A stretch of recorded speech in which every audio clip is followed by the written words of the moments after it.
안녕하세요. 서상규입니다. 내 삶의 의미를 되찾는 날, 안식일, 마지막 시간입니다. 오늘은 책 한 권을 소개해드리면서 시작하려고 합니다. 소개해드릴 책은 안식일은 저항이다 라는 책입니다. 이 책은 지난 시간에 잠깐 언급드렸던 것처럼 저명한 구약학자이자 20세기를 형성한 100권의 책 중 하나로 꼽힌 예언자적 상상력이란 책의 저자인 월터 브루거만 박사님이 이 안식일의 의미에 대하여 설명하고 있는 책입니다. 브루거만 박사님은 안식일이 단순히 규칙을 지키는 날이라기보다 오히려 온전한 인격체가 되는 날이요, 온전한 사회를 회복하는 날이라고 말합니다. 그는 하루 24시간 일주일 내내 무언가를 얻고 성취하고 소유하려고 살아가는 사회를 상대로 저항하는 안식일의 이야기를 이 책 속에서 언급하고 있습니다. 그리하여 안식일을 지키는 것은 우리로 쉼이 없는 이 악순환의 삶을 끊고 하나님과 다른 사람들과 조화로운 삶을 살게 해주는 신앙적 삶이라고 역설하고 있는 것이죠. 이번 저의 이 안식일 강의 시리즈의 큰 틀이 이 책에서 나왔음을 말씀드립니다. 이 책에는 브루그만 박사님의 어릴 적 경험이 기록되어 있습니다. 이 브루그만 박사님은 미주리주에 있는 썰링 카운티에서 자랐는데요. 그가 자라던 그 동네에는 좌파상을 하는 G 씨와 그의 아내가 있었습니다. 그들은 예배 때 항상 맨 앞자리에 앉았습니다. 그런데 매 예배 때마다 목사님의 설교가 끝나면 마지막 축도를 하시기 전에 자리에서 일어나 교회를 빠져나가는 것이었습니다. 예배 마치기 5분 전이면 무슨 의식이라도 거행하는 것처럼 가운데 긴 통로를 걸어 교회 뒤쪽 현관으로 빠져나가는 것이었죠. 그들은 자신들의 행동 때문에 예배에 참석한 다른 모든 이들이 예배의 마지막 찬양과 기도에 집중하지 못한다는 것은 전혀 개의치 않는 듯 보였습니다. 그들은 왜 항상 예배 마치기 5분 전에 일찍 교회를 나가는 것이었을까요? 이유는 이러했습니다. 브루그만 박사님이 자라던 그 동네에는 또 다른 교회가 하나 있었는데 그 교회는 루터 교회였어요. 그런데 그 교회는 브루그만 박사님이 다니던 교회보다 약 30분 먼저 일찍 예배가 마쳐졌습니다. 그런데 항상 교회를 일찍 나가는 그 G씨는 그 루터 교회 근처에서 좌파상을 하고 있었기 때문에 루터교회 신자들이 예배를 마치고 나오는 때를 맞추어 미리 주문받았던 물건을 전해주고 장사를 해야 했기 때문이었습니다. 브루그만 박사님은 어릴 적 그 일을 회상하며 이렇게 말합니다.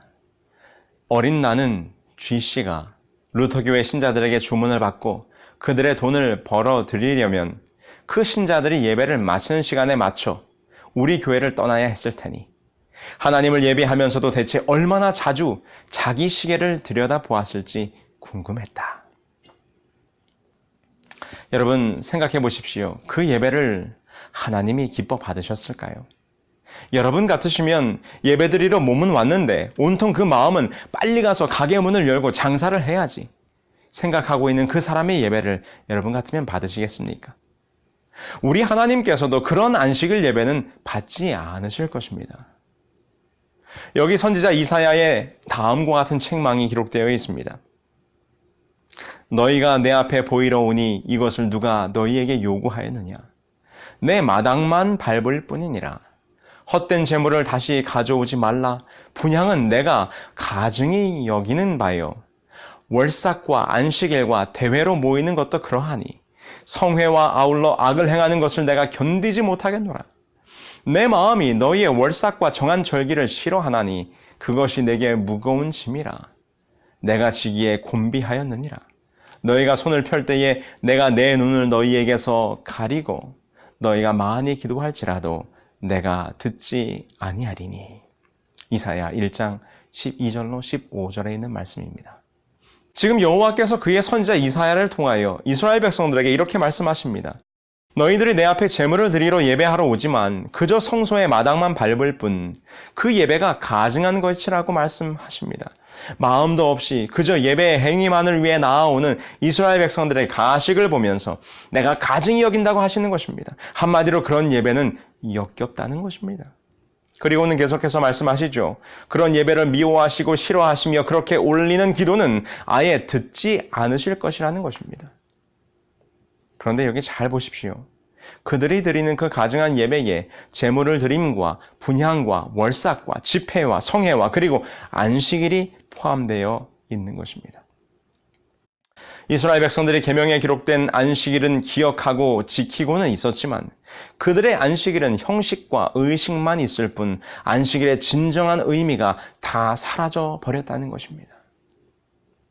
북방 이스라엘의 선지자였던 아모스는 그 백성들의 안식일 성수가 어떻게 망가져 버렸는지 다음과 같이 아주 직접적으로 꼬집고 있습니다. 아모스 8장 5절이죠. 너희가 이러기를 월삭이 언제 지나서 우리가 곡식을 팔며 안식일이 언제 지나서 우리가 밀을 내게 할꼬 에바를 작게 하고 세계를 크게 하여 거짓 저울로 속이며. 이 안식일이 이제 지나면 우리가 장사를 해야지. 안식일을 지킨다고 말하지만 그들의 마음은 온통 장사하는 일에 팔려 있었던 것입니다. 그것도 장사를 어떻게 한다고요? 에바를 작게 하고, 이 말은 대박을 속이겠다는 말입니다. 거짓 저울로 속여서 장사를 한다는 것입니다. 네, 저는 지난 두 번째 강의 시간에 말씀드린 것처럼 시골에서 자랐습니다. 저의 아버지는 벼농사와 고추농사를 주로 지었었는데요. 봄이 되면 벽시에 싹을 틔우고 모판에 올려 모짜리를 만들고 배모를 키웁니다. 그것이 어느 정도 자라면 이제 논에다 모내기를 하는 것이죠. 예전에는 모내기를 할 때 큰 줄을 띄워 간격을 맞추어 일일이 손으로 모를 심었지만 나중에는 모내기 기계가 생겨서 자동으로 모를 심었습니다. 그럼 한여름 모가 잘 자라서 가을이면 벼이삭이 익어 황금 들판이 되는 것이지요. 그런데 모내기를 했다고 벼농사가 다 끝난 것은 아닙니다. 병충해가 있기 때문에 때에 맞춰서 농약을 잘 쳐야 하는 것이죠. 저는 어릴 적에 아버지 어머니를 도와서 농약 치는 일을 해보았습니다. 경운기에 농약 살포기를 연결하고 긴 호수를 연결해서 아버지가 앞서가면서 분무기로 약을 칩니다. 그럼 저는 뒤에서 그 긴 호수가 서로 엉키지 않도록 아버지의 오고 가는 속도에 맞춰서 풀어주기도 하고 때로는 감기도 합니다. 그런데 그 호수가 논바닥 진흙구렁에 걸쳐지면 얼마나 당겨지질 않는지, 논바닥 진흙구렁에 빠진 호수와 하루 종일 씨름을 해야 하는 그런 일이었습니다. 그런데 벼농사를 일순간에 망칠 수 있는 무서운 병해가 있습니다. 입진무늬 마른 병. 이 병이 들면 푸른 벼들이 갈색으로 말라 죽어가는 그런 병입니다. 이 병이 돌기 시작하면 이것은 병원균에 의해 감염되는 병이기 때문에 그 일대노는 빨리 농약을 쳐야 하는 것이지요. 농촌 지도서에서도 사람들이 나와서 경고를 주고 농약을 치도록 권고하고 난리가 납니다. 이제 저희 아버지의 논이 있는 국말 동네에 이 병이 돌기 시작했습니다. 동네 어른들이 농약을 치느라고 정신이 없었습니다. 빨리 약을 쳐야 합니다. 만약 그렇지 못하면 한 해 농사를 망칠 수도 있는 것이기 때문입니다.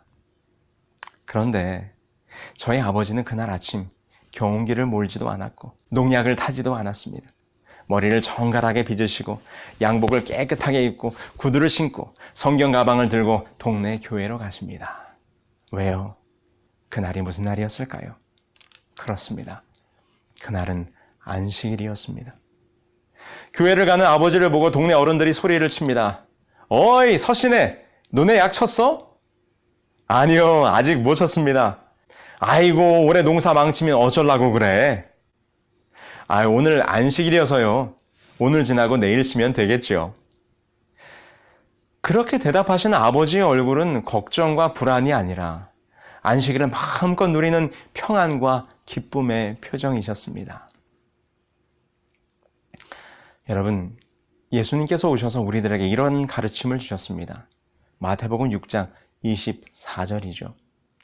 한 사람이 두 주인을 섬기지 못할 것이니 혹 이를 미워하고 저를 사랑하거나 혹 이를 중히 여기고 저를 경히 여김이라. 너희가 하나님과 재물을 겸하여 섬기지 못하느니라. 하나님과 재물을 동시에 섬기기는 불가능합니다. 안식일을 지키면서 동시에 자신의 사업 계획을 세우는 것은 말이 되지 않는 것입니다. 하나님을 사랑한다고 말하면서 예배 시간 내내 시계만 들여본다는 것은 말이 되질 않는 것입니다.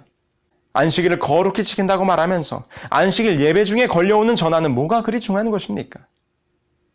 이는 안식일에 그분의 성전 마당만 밟는 것일 뿐입니다. 여러분, 우리들에게 안식일을 주신 하나님의 사랑과 그 의미를 깨달았다면 우리는 이제 다르게 살아야 합니다. 안식일의 회복이 우리들의 삶에서 일어나야 합니다. 안식일 속에 담겨진 영적인 의미들이 우리들의 삶의 신앙에 나타나야 할 것입니다. 여러분, 저는 오늘의 주제, 나는 다르게 살기로 했다는 말씀을 드리면서 시편 73편의 말씀을 생각해 보기를 원합니다. 시편 73편 3절로 12절에 시편 기자는 다음과 같이 말합니다. 이는 내가 악인의 형통함을 보고 오만한 자를 질투하였음이로다. 그들은 죽을 때에도 고통이 없고 그 힘이 강건하며 사람들이 당하는 고난이 그들에게는 없고 사람들이 당하는 재앙도 그들에게는 없나니 그러므로 교만이 그들의 목걸이요 강포가 그들의 옷이며 살찜으로 그들의 눈이 솟아나며 그들의 소득은 마음의 소원보다 많으며 그들은 능욕하며 악하게 말하며 높은 데서 거만하게 말하며 그들의 입은 하늘에 두고 그들의 혀는 땅에 두루 다니는도다. 그러므로 그의 백성이 이리로 돌아와서 잔에 가득한 물을 다 마시며 말하기를 하나님이 어찌 알랴 지존자에게 지식이 있으랴 하는도다. 볼지어다 이들은 악인들이라도 항상 평안하고 재물은 더욱 불어나는도다. 시편 기자는 이곳에서 악한 자들의 어떠함을 이야기합니다. 그가 언급하고 있는 악한 자들은 이런 자들이었죠. 형통한 자, 고난이 없는 자, 교만한 자, 잘 먹어 살이 찌고 노는 자, 냉소적이고 사회에 무관심한 자, 하나님을 무시하는 건방진 자, 부유하고 평안한 자. 그런데 아이러니하게도 이렇게 악한 자들이 더 평안하고 더 재물이 불어나고 더 형통하는 것처럼 보인다고 하는 것입니다. 그래서 시편 기자가 16절에 이렇게 말해요. 내가 어쩌면 이를 알까 하여 생각한즉 그것이 내게 심한 고통이 되었더니. 그래서 그런 모습을 볼 때 어찌 이럴 수 있는가? 마음이 고통스러웠다는 것입니다. 그러나 여러분 73편 17절을 보십시오. 그가 성소에 들어간 뒤에야 이런 세상의 삶이 아무것도 아님을 깨닫게 됩니다. 하나님의 성소에 들어갈 때에야 그들의 종말을 내가 깨달았나이다. 그런 다음 시인은 그의 모든 생각이 바뀌었고 달라졌다고 소리칩니다. 시편 73편 25절이죠. 하늘에서는 주 외에 누가 내게 있으리요? 땅에서는 주 밖에 내가 사모할 리가 없나이다.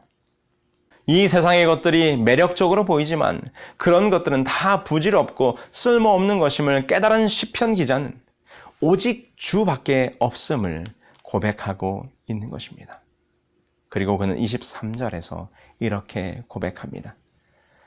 내가 항상 주와 함께하니 주께서 내 오른손을 붙드셨나이다. 한 목사님께서 설교하는 가운데 다음과 같은 이야기를 하셨습니다.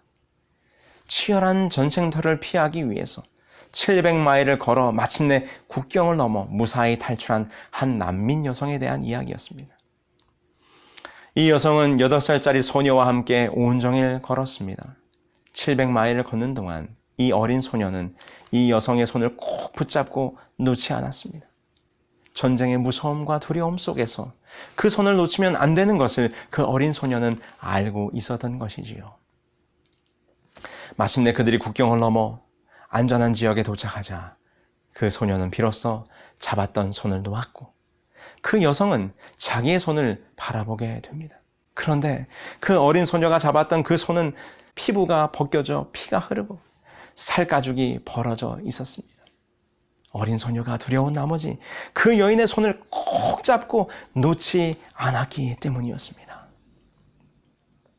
여러분, 이는 마치 시편 73편 23절을 묘사하는 모습과 비슷합니다. 이것은 그저 손을 잡는 것이 아닙니다. 이것은 생사를 걸고 손을 잡는 것입니다. 이 세상의 것들은 그 어느 것도 우리를 그렇게 잡아주지 못합니다. 우리가 의지했던 재물도, 우리가 기대했던 권력이나 명예나 그 어떤 것도 우리를 붙잡아주지 못합니다. 오직 여호와 하나님만이 우리의 오른손을 붙들어 주십니다. 오늘 우리의 삶의 안식일은 바로 이런 의미입니다. 우리가 안식일을 기억하여 거룩히 지킬 때 우리는 우리의 손을 들어 그분의 오른손을 붙잡는 것입니다.